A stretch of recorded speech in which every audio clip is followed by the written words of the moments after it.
Greetings and welcome to yet another episode of Podvise. My name is Ronnie Okero, I'm the creator of the show, and as always, I am glad and honored to be joined by my amazing co-host over here. As you can see, we have Kevin over there.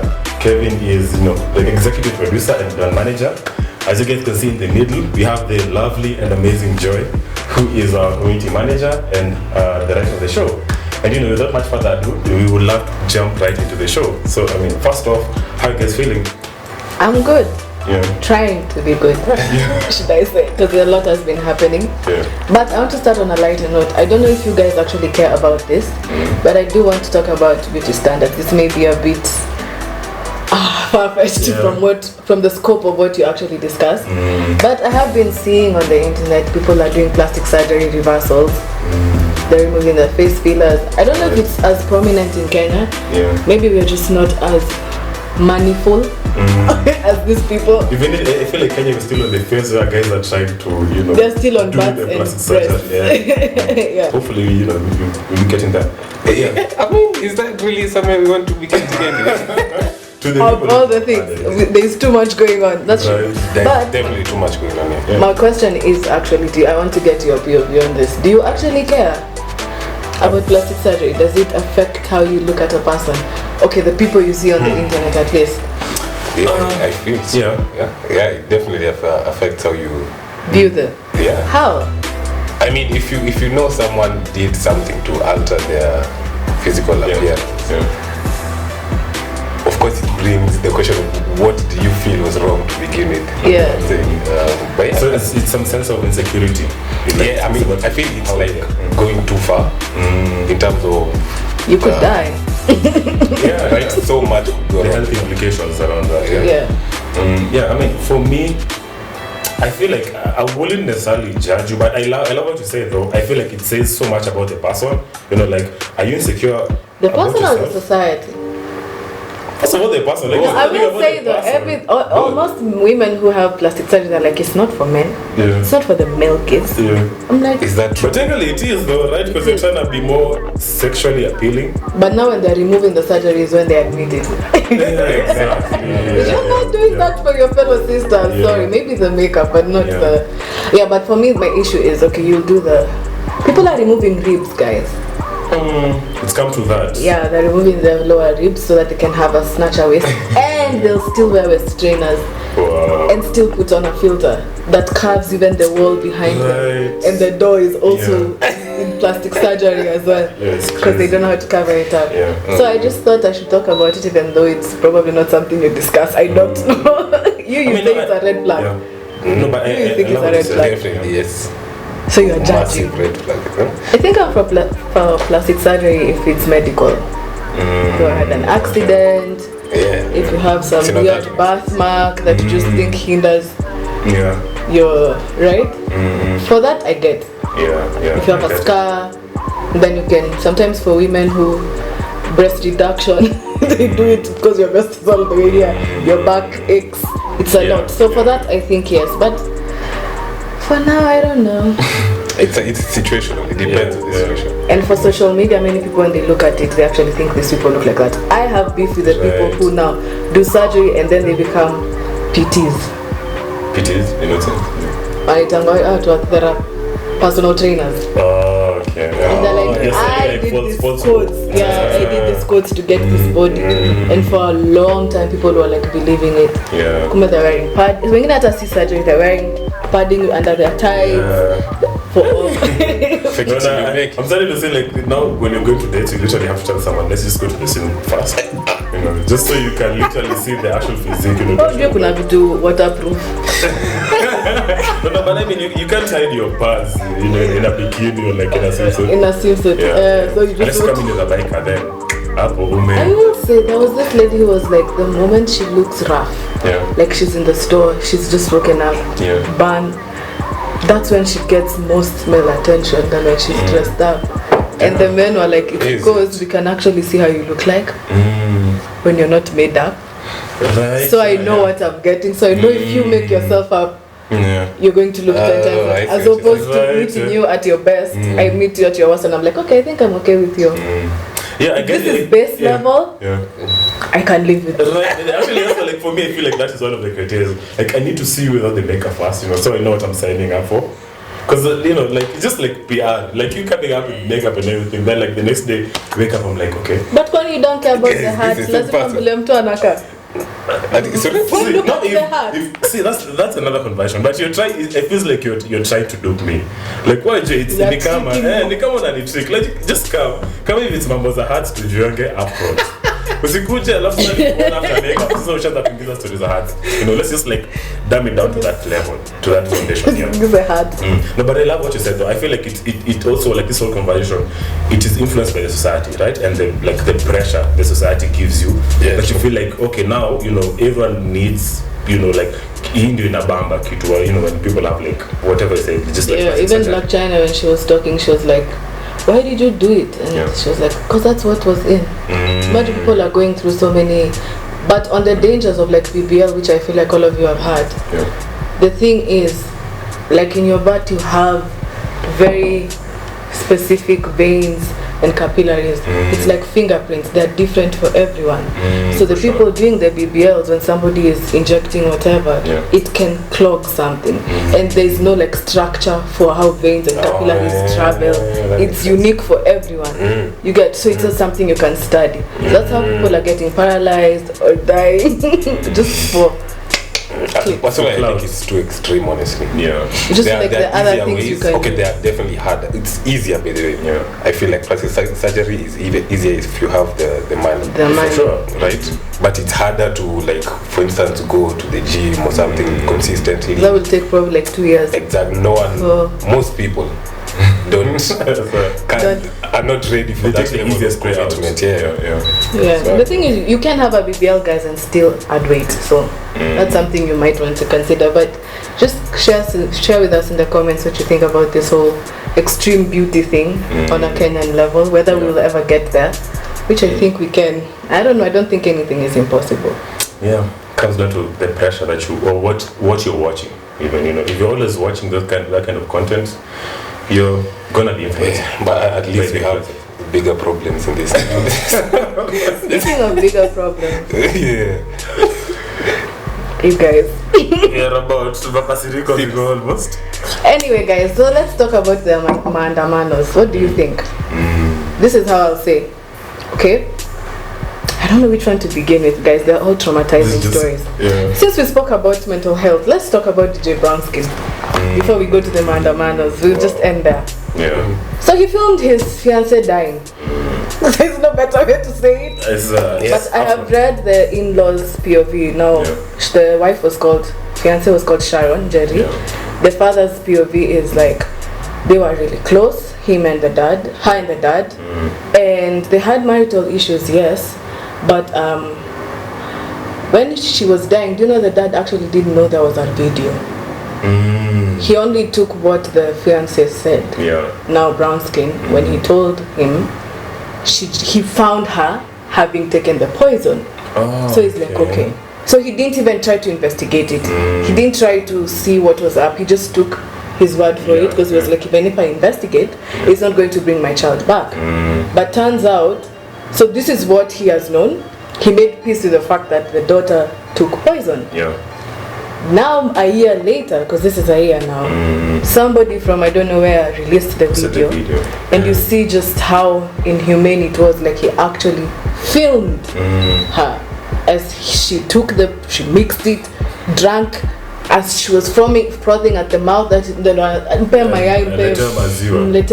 as he's filming, he's like, yo, I'm in my bag, filming. So I'm like, I'm torn. Like, on one hand, I feel like maybe he was doing it for evidence, so that they don't say he killed her. But then it's also like, the fact that, what does that say about society now, that you can be witnessing such a low moment in someone, and instead of calling for help, instead of trying to help, the first thing you think is, because the kids it happens a lot, actually. It happens a lot. Accidents, somebody is getting butchered, people just... The first thing to do is just to record the thing without necessarily having to have the person, right? I even read somewhere, I think it was yesterday, where guys were saying that there's a truck, I think, that veered off the road and it flipped.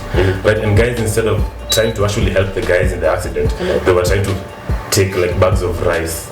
You know, they're just trying to steal instead of actually helping the casualties. You know? Oh, they didn't help the casualties first, then steal. Oh, they were all about the bag.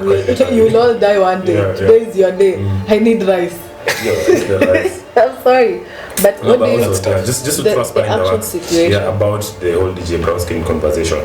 I feel like, and also, you know, this is just from what we've been seeing. I feel like for him, maybe that could be, the relationship itself could have been, you know, manipulative or emotionally manipulative. That he literally, like, the only thing that he thought he could do was to at least show that he wasn't part of the. He didn't necessarily, he didn't like manslaughter or do anything.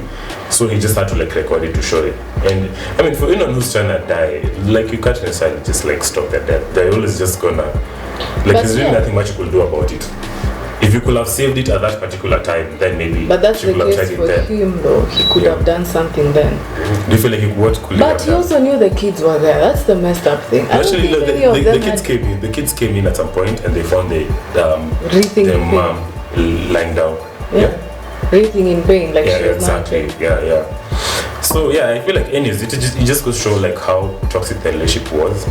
But now they had to get kids, and now that changes the whole situation. Marriage is not for everyone, guys. Right. I don't think everyone should have kids. I feel like people should go through a test that shows you have just the baseline normality. Like the emotional intelligence. Yeah, because what was the reason for her to kill herself? I don't understand. Like you never. I mean, they could have gone into it like the marriage when, like going into it, they could have been okay. Like between each other, and then you know things happen along the way. Do you think things happen so fast, so soon? You don't necessarily know like how long they've been dating. Yeah, exactly. Like you don't have been dating for like the longest.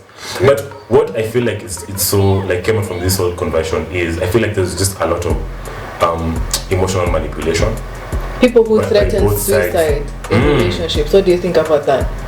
Let me ask that. Yeah. People who are like Kinyacha Ntajua.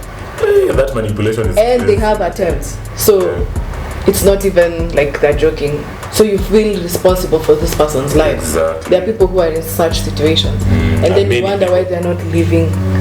But this person, every time they try to leave, they threaten suicide. Would you live? Yes. At the end of the day, everyone is looking out for themselves. Quite honest. Because like, where would you be in a situationship? This is not even a relationship anymore. Where would you be in a situationship where this person manipulates you, or they try to make it feel like you are just bound to be in that relationship, and you are not like attracted to the person? Yeah, like that is. I don't even think at that point is attraction. It's just these attachment styles that don't make sense. Yeah. Usually, people who are in that situation, it's either one likes to play savior, and the other one likes to be saved. Okay, so it's a cycle. It doesn't end well. It's a cycle. So you're always saving them. You find them at a low point. You help them up. You're good, and then she's low again, flat, and then you help her. The people with that relation, it's up, down, like that. And I feel like in those situations, that's when probably they threaten suicide. But I don't know. You would live. I mean, I'll just stay single. To avoid a lot of things. Keep it simple. You don't get first. For me, I just feel like I probably try to get some professionals involved. Try to make it so that before you leave, enough people know that this person actually is at a low point and does threaten suicide. I think at that point, it can't be secret anymore. Even for DJ Brownskin, I don't think this was the first time. I really don't. I don't know them. I don't think this was the first time. He wrote something on social media and he was like, this is not the first time, like they've been through this over and over again. That now like his only refuge was, at least let me just record these so that he doesn't feel like I'm the one who killed them. But he should have spoken to someone. He should have talked to the father. Right? Just like maybe even record her she's saying this, because some of these things it's a bit unbelievable. Record it, play it to the dad, like, yo, this is what your daughter says.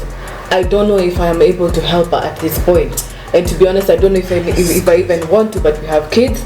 Clearly, she must have meant something to him that he wanted to marry her. So make it known to the people around, like, this is what's going on, and we are not okay, right? So that even when you leave, somebody is there to hold them, or when something happens, it will be like, okay, this happened, but he did make it known that things weren't going as well. Does that make sense? But now the secrecy around suicide, the secrecy around the mental health issues. Like people shy from having this conversation until it's too late. Because now you see, like, this whole conversation has been fueled by the fact that someone actually died. Posthumously. Yeah, a year ago, the person is already dead. So, there's nothing you can do. But Poleni Sana, you guys, I don't know what you think about it, but if you know any suicide helplines, what people can do in such situations, feel free to share with us and we'll hear you. For sure. Communication goes a long way. For sure, To more depressing matters. We're heading down deeper and deeper. Our country in the last 2 weeks has been going through Maandamano. It's crazy. And Raila has been at the forefront with these people. Okay, so I have been in town during the protest because I had to go through town to go home. This was I thought you were actually like participating in the protest. No, I was not participating in the protest. I had to work. But seeing town clear like that, like I just knew this cannot be good for the economy. It's yes and there's nobody. For me, I will say this. There were protests, Raila was leading them. I felt like Kenyans needed to protest because it's our right. I just have a problem with Raila being the face of it. I'm tired of seeing his face. Because the people were now complaining about low cost of living, high cost of living. We are dying out here, etc. This man is in elections. Do you care about the elections at this point, Kevin? What elections? Right, and see, the problem is they had the whole Supreme Court case going on. That was his only chance to table his election. As he usually does every year. Things to the Supreme Court. But now I feel like we passed that. Honestly, no one wants to hear about that. So people are complaining about the taxes being high. You're saying elections. Right. It feels like there's a disconnect there already. Yeah. So what do you guys think about the whole thing? Personally, I think he was just riding the wave to push his own agenda, and the people who like follow him also came in with their own agendas to like, pardon my French, fuck shit up for no good reason. Which, by the way, if you're talking about like if you're protesting against the economic situation, like how do you go and force businesses to close down? You know, how do you force like public transportation to hike fares and stuff like that? Like it's kind of counteractive, you know. Like it doesn't make sense to come in with that kind of energy, you know. I don't know. Personally, I feel like he was just doing it for his own personal agenda, and I bet you by the end of it already they are like already talking handshakes in the usual chance of Caribbean. So it's like, what is actually going on? What was the point of it? I feel like No, I get it though. I in some sense also concur with that. I feel like it has its pros and cons. Initially, I love when he speaks about when he doesn't feel too narcissistic, you know, when he feels like he's championing for the rights of people. But I feel like time and time again it goes to show that he's just looking out for himself, in the sense that, you know, I hate it when he brings that whole conversation about elections. Like, you're in 2023. But that's his personality though. Yeah, I think but what I love about him though, he's a mobilizer. Like, he's proven it time and time again. He's always mobilizing people. The issue comes in now when he's mobilizing for his personal gain, you know. Which I feel like it's now coming to light that, you know, he was just been trying to see how he can get himself to get benefits from the government, you know. Yeah, but now you're seeing Eric Omondi to now, you know, I think he's taking the mantle of not the position. He has been holding protest in town. I don't know if but what do you guys make of that? Do you think that it's actually genuine, or he's just trying to be relevant? I think it's PR. Yeah. The camera is always just right. Yeah. Right. Take away the cameras and see what it does. The lighting is always just right. For me, it feels like it's choreographed. Yeah. It's choreographed. Do you remember during the election? Yeah. Many people did vote, by the way. Right? Yeah, we did. People were protesting. I don't know if you remember. They were saying unga, unga, unga. That's what the protest was to be about. And do you remember it was very peaceful? Businesses were still ongoing. Of course, there was election, so it was slow. So for me, if we can move past these political personalities, it will be better for us as Kenyans. For me, Like, I'm going to ask the viewers, do you think Raila needs presidency to change things in this country? He already has a cult following, number one. He already has a lot of muscle in terms of economic power and the persuasive powers that whatever you need to persuade people. Yeah, he already has that. He has never needed the presidency to be the leader. He was an MP for how long? Exactly. Guys, just look at the history. It's not even 10 years ago, 20 years ago. Juicy too. He did not even build one pipe of water in Kibra. Just one. He did nothing. So what do you think is going to happen now? You see, and that the officers we were talking about the other day, and now you're telling me the treasury they've opened a gym. That probably costs. Yeah, so they've opened a luxury gym and it will be free for them. That's the thing that actually doesn't make sense. Because those are the payers a couple of billions. And those are the people that can actually afford to pay for the gym. Make it make sense. So you see, the fact that you've asked us, what do we think about Eric, that shows everything. At the end of the day, I had to discuss what they were protesting. We're discussing Eric. Yeah. But I mean, he's trying. At least I feel like the fact that he's mobilizing and he's going to the streets, that is a step in the right direction. That just goes to show if he's actually genuine, if he has ulterior motives to get into politics. Yeah, that's what I was because that can be another thing. Would that surprise you if he said he wants to be an MP? Not at all. Next election cycle? No. I mean, it's become a thing whereby like entertainers, any public figure, they get to a certain point where their career is not really progressing. It's not that line. Since people know me, let me just go into this thing. I mean, look at Jalal, look at. Why are we having comedians getting into seats though? And then they enter and we never hear of them again. Yeah. By the way, what happened to Ulem Saki Gilgil? Okay, apart from him Kugeuka into like doing something else. So he's eating money. Is he still like an MP? I have no idea. I don't think so though. Yeah, but I mean, you guys voted for him again. But they all deserve whatever. See, now that's the other thing, by the way. Do you think people deserve their leaders? No. The thing is, people just follow what anyone says based on things that don't make sense, like tribe, right? It's because someone is X-tribe and I'm X-tribe as well. Anything he says, you're gonna follow. Yeah, it must be true. It's crazy.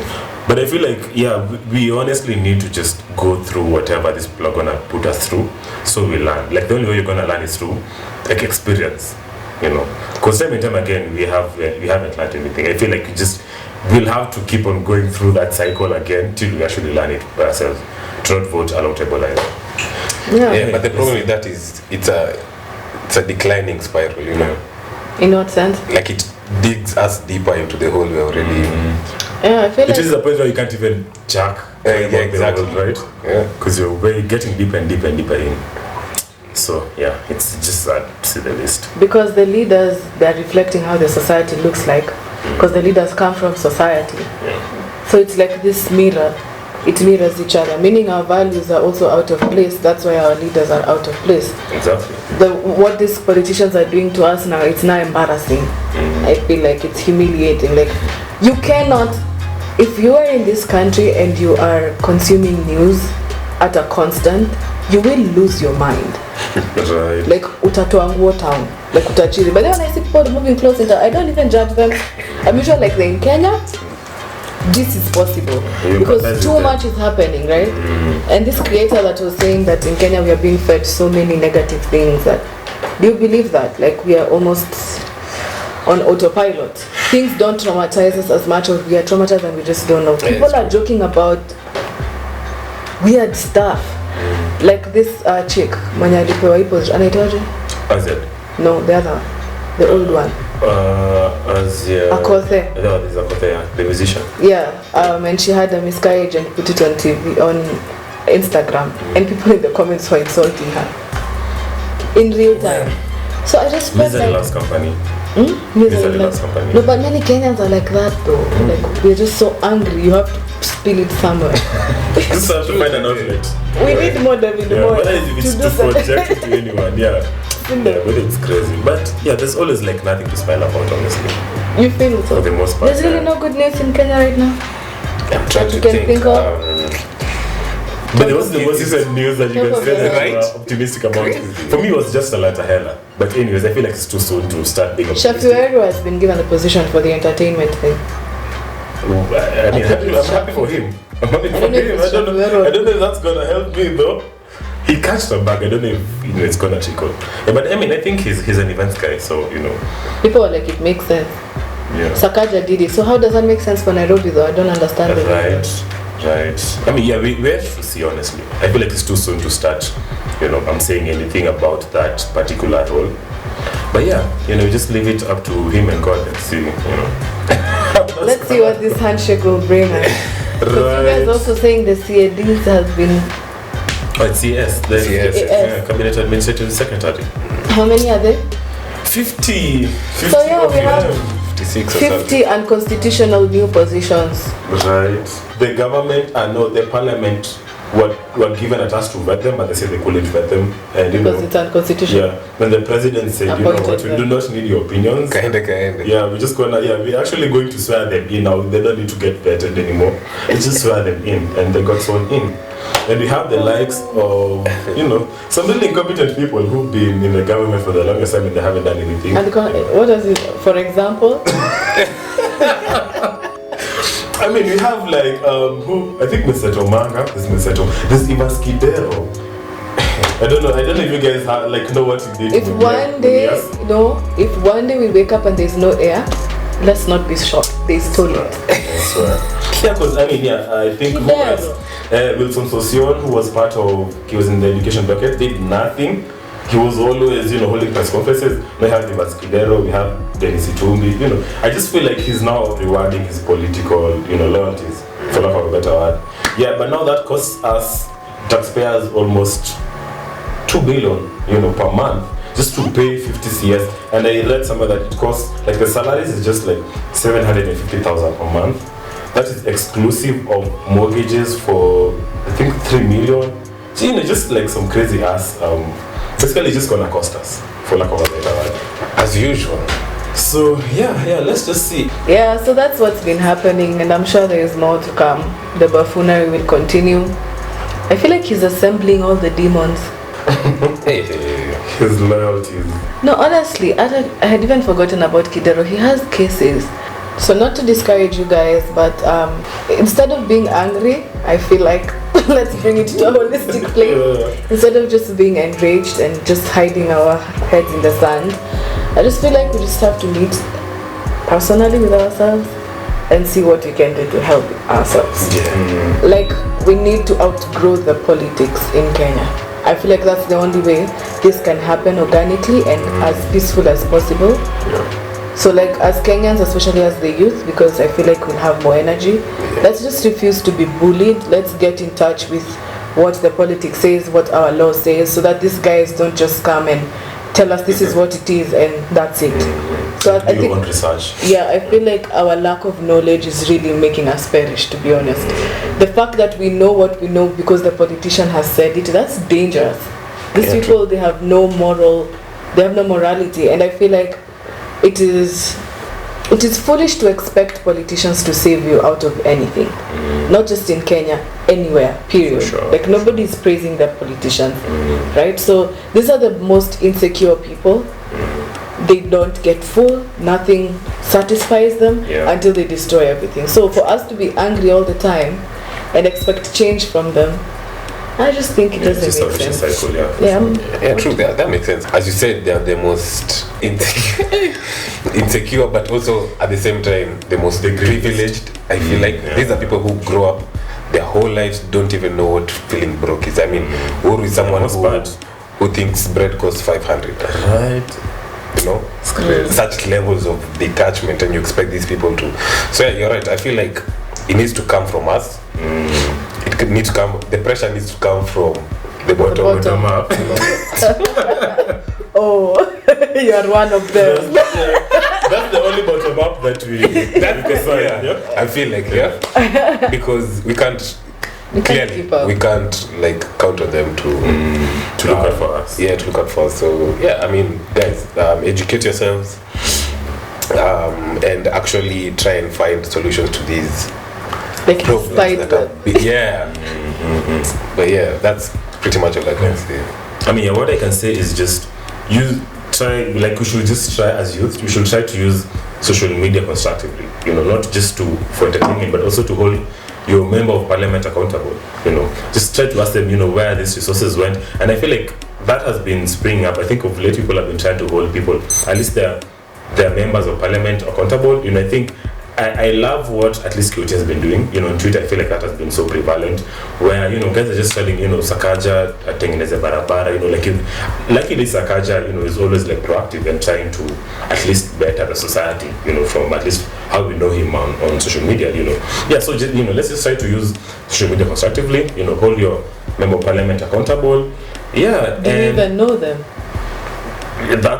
That's another conversation, right? Start there. Yeah, I hope that challenges you, to just ask yourself if you do actually know a member of parliament, and if you follow them online, just to try and hold them accountable. Yeah, but also, I think another thing is just to keep participating on those conversations. I remember that time when you were speaking to Moha, every month usually like barazas. So just try to see if you can attend any of those table exactly your concerns and whatever you have in your mind. You never really know if that might affect any change. Yeah, and other than that, let's just keep thinking critically and just do not vote and patronize someone because of your tribal lines. Because that time and time again has never worked and has never led to any developments. So yeah, that's about it from my end. Yeah. So guys, that's it for the show for today. Please comment, share, talk to us. We're always ready to hear you. Until next time, bye bye. Peace. Cheers.